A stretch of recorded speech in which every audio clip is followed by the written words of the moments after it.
Everybody's ready to go, so autonomous begins in 3, 2, 1, go! All 4 robots in motion. I heard an audible, we're good, so I expect to see some points.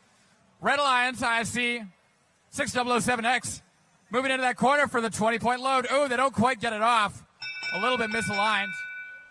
And the blue gets the autonomous bonus. Driver control in 3, 2, 1, go!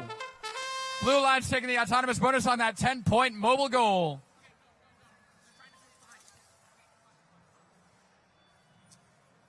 Delta 3 and Durango. Delta 3 currently entangled with the Sun Devils on the opposite side of the field. Both of those robots can put up impressive towers, but they obviously need to be working on their own to do it. All right, 9060C over here with 1841D. Both Blue Alliance robots carrying a mobile goal as we speak. 1814D, they've got 4 cones, now make it 5 on top of their robot, and their custom plastic scoop. I also dig their very synchronized red rubber bands. As someone who's built Vex Robotics before, it's challenging to get rubber bands that are all the exact same color. 1 minute left on the clock. Everyone performing with urgent intensity.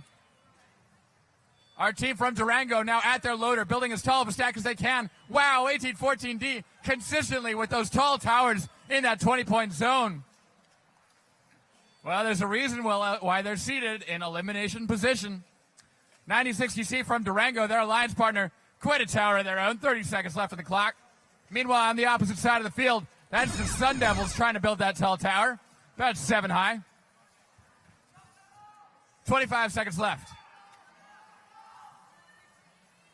2 very tall towers for the Red Alliance. If I'm the Blue Alliance, I'm a little bit worried right now that these teams are going to take that, massive defense being played by Blue, and a tower is over.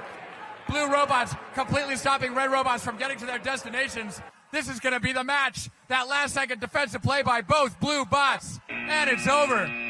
Caltran, take it away.